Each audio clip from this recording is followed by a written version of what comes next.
All right. What are we supposed to do? Just say. Who are you? Which order are you? Oh, okay. So Abby Neary, Dennis's daughter. I am the middle child. And I'm Rob Neary, Dennis's son, the oldest child. I'm Savannah Neary. I'm his youngest child. I'm Carla Neary. I am not a child of Dennis's. I am Rob's wife, and these are our children. Not this one. I'm Molly Neary. I am Dennis's granddaughter, second granddaughter. I am Lace Krivic. I am Dennis's granddaughter's boyfriend. I'm Liam Neary, and I'm Dennis's youngest grandson. Yeah. I'm Mary Kate Neary, and I'm Dennis's granddaughter, like one of the, I don't know, the fourth one, maybe? I don't know. I'm Rory Neary. I'm the oldest granddaughter of Dennis. There you go. You want to say something else into it? Sure. So I have memories of everybody gathering here for our family reunions, and I think we even did maybe one or two Christmas parties here when we were younger. And I do remember Grandma Neary and her love for the Notre Dame Irish, and stopping over at the house and watching the Notre Dame games together. And I unfortunately didn't get a chance to meet Grandpa Neary. And let's see, I remember lots of fun. We used to have like sandbag races and water balloon tosses. Remember, like we had tons of games when we'd come over, all of the kids. It was so fun. And and one of my fondest memories is with the Schumans is we'd go every summer to Aunt Mary Ann's house and get to stay for a week. And Uncle Tom didn't like all the little girls in his house, so they would put us in the camper in the yard, which was a lot of fun. But I remember here, I believe my mother told me that one time I hit my head on a boat and had to be rushed to the emergency room. And I also caught a turtle here named Pookie Turtle that in addition to the games, but I remember that. I didn't get to meet Grandpa Neary, but I do remember Grandma Neary, but she passed away when I was pretty young, probably like 4 or 5. She was what? She was 76. Oh, in 85. Okay, yeah. So, yeah, I was like 7. I wasn't even born yet.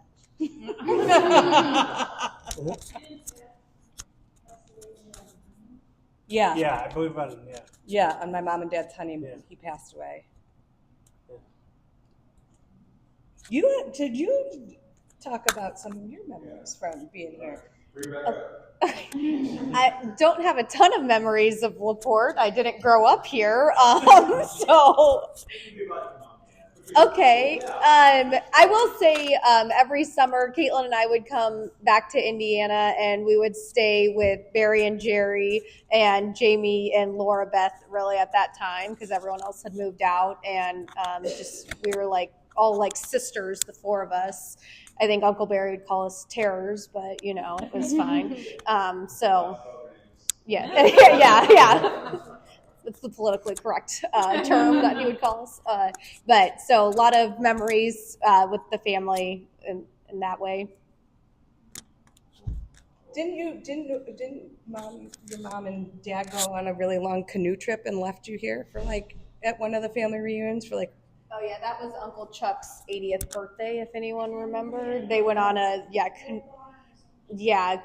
canoe ride that was like a 12-mile canoe journey, and no one knew where they were, and we were just looking around after it ended, and the kegs were empty, and so everyone was going home, and we didn't know what was going on, so that was fun. What was it like growing up in your house in your teenage years? Can I plead the fifth on that one?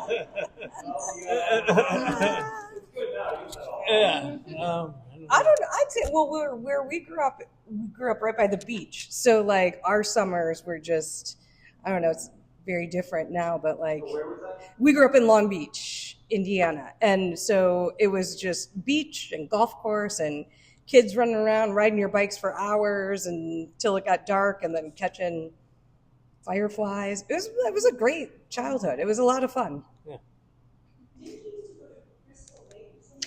Oh yeah, we went up to Crystal Falls in the Upper Peninsula. So our grandfather owned a cabin up there that was in the middle of 1,000 acres of land, and it had he really he plowed the road so that you could get back to the cabin, and it was on a lake. Yeah. And and so my mom hated it there. She absolutely hated it there, but I loved it there. It had a little cabin. You could just walk out and go fishing on the lakes or go hiking, and but it was really in the middle of nowhere. There's one grocery store and a bait shop.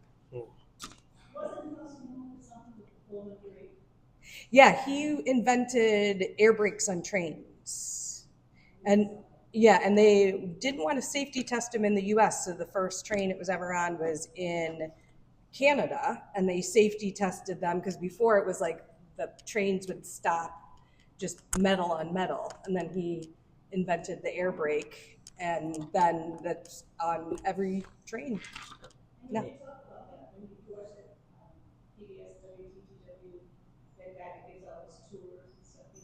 Mhm. He talks about that? Really? Yeah.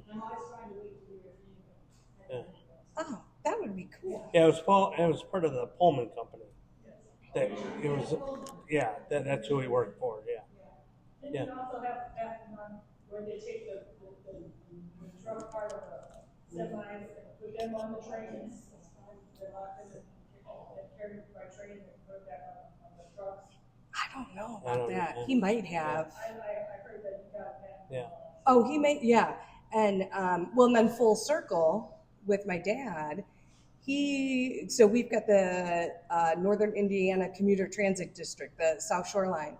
So they were going to get rid of that because it wasn't making any money. And so Dad came up with an idea to create the Northern Indiana Commuter Transit District and got it passed through legislation in the state of Indiana. And I think we are either the only one or one of two that had survived in the U.S. because they used to have these commuter type trains. It's kind of different than an L or because it's inner, what do you call it? Urban. Yeah, and it goes through multiple states. Right. But so yeah,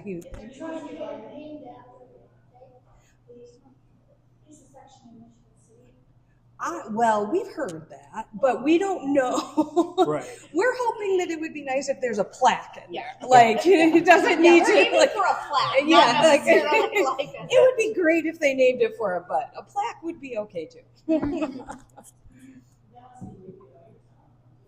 What? Oh, well. Yeah, that's true. Yeah. Yes, Ryan, who lives in Western Springs, and then he has a son Jack and Ella, and his wife is Nellie. So, and then Caitlin too. Our sister. Her yeah. sister, who's in Florida. Florida. Is it St. Augustine? Yeah. St. Augustine, Florida. Do you guys want to tell a favorite story about Grandpa D?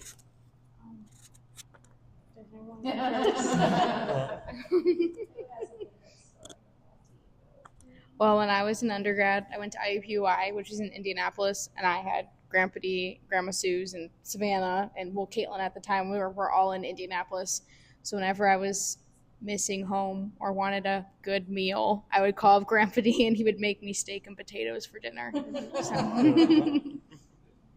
Always had his grill. have a story about Grandpa D. Sure. So,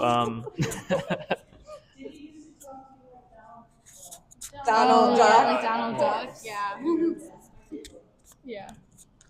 so I'm a little newer to the family. I've only been dating Molly for 2 years ish, but I did know Grandpa D. I do remember at one point they started hiding his cigars away, so I bought him a whole box of cigars in retaliation.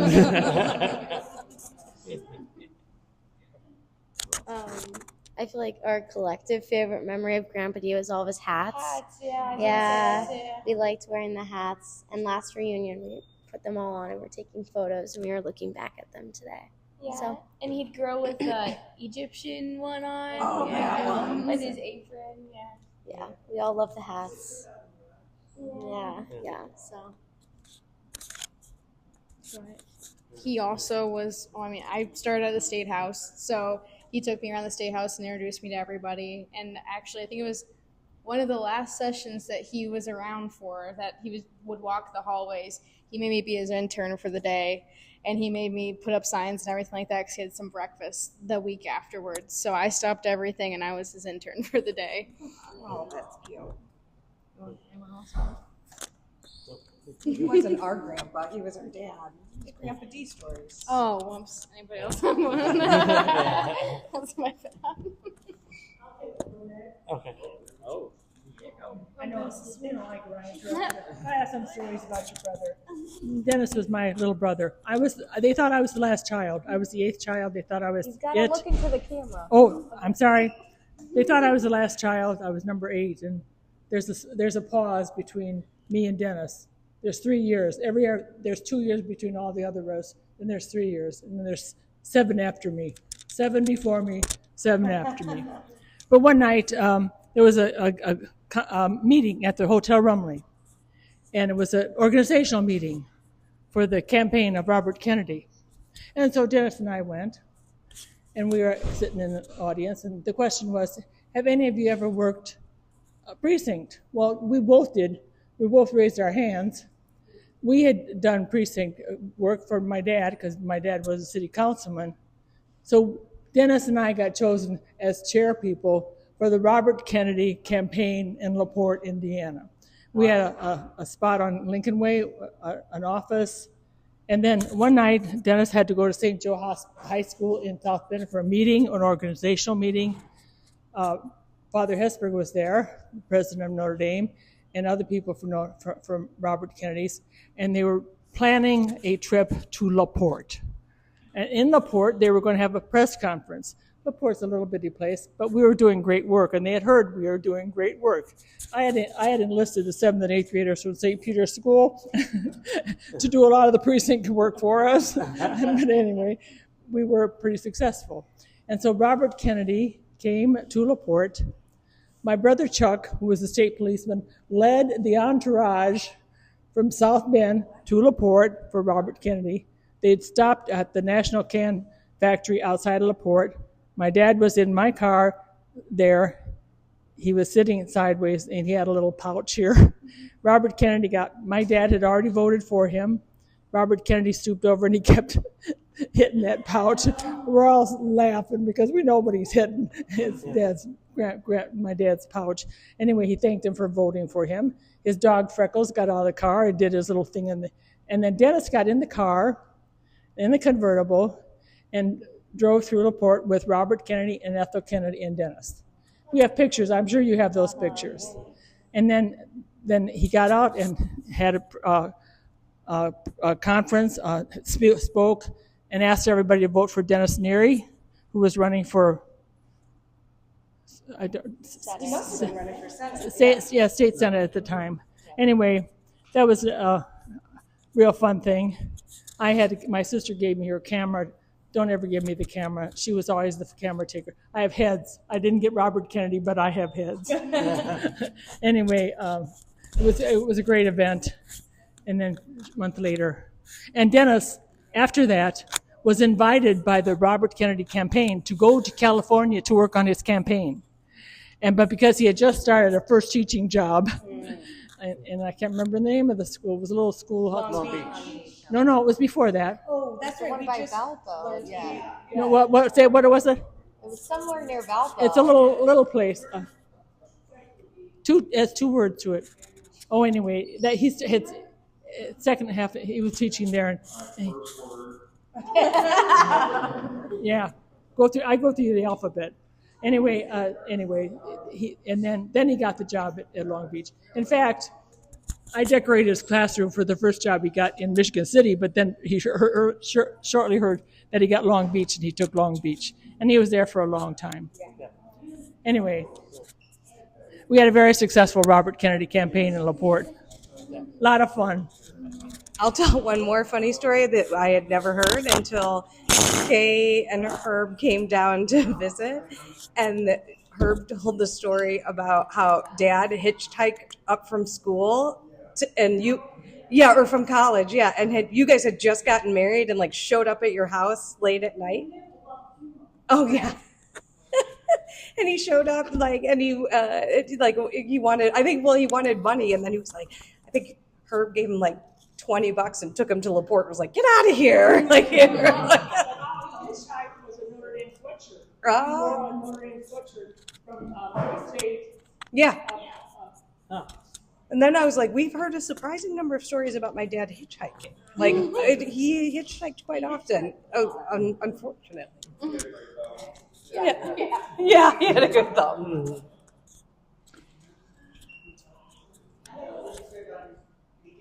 Oh, here. Oh. Well, that's what the whole point Well, that's It's too logical. This is a funny story, a cute story. We were at Terry Cogman had a family reunion in South Bend somewhere on Ironwood or something like that, and there were lots of people there. And those new Volrath people wanted to assimilate into our family because we thought we were all cousins and stuff, but we never saw them after that. Oh, okay. Anyway, that's what I know about it. But Laura Beth was there, and she was Irish dancing. She was just, I don't know, somebody asked her to Irish dance. And so I guess Mike was mesmerized by her. And so he went up to Dennis and said, hey, can you loan me $25? And Dennis goes, what do you want it for? He says, just give me $25. Well, it was her birthday that day. And so he wanted the 20, and Dennis gave him $25. And Mike gave it to Laura Beth for her birthday. That was so sweet.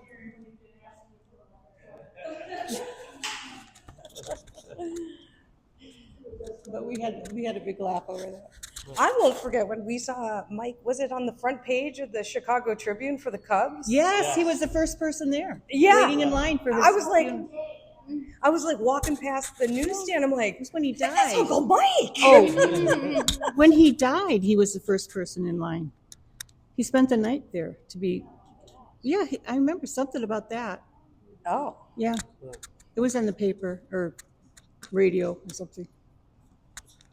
Anybody else? We have a funny story about the Cubs. Yeah.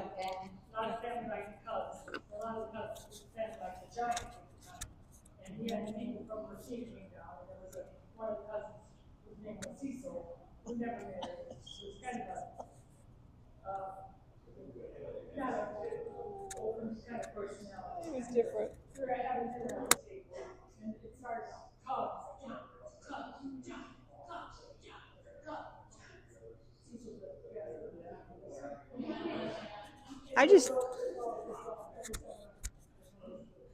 I just know Dennis gave a eulogy. I think it was at Mom's funeral. And he said, Cecil, pass the mashed potatoes or something like that. I don't know what that meant. Did he used to just like take them and not want to pass them around? I don't know. But he liked to eat, and he always liked Mom's mashed potatoes. Anybody else? Judy? Thank you very much. Thank you very much. Bye-bye.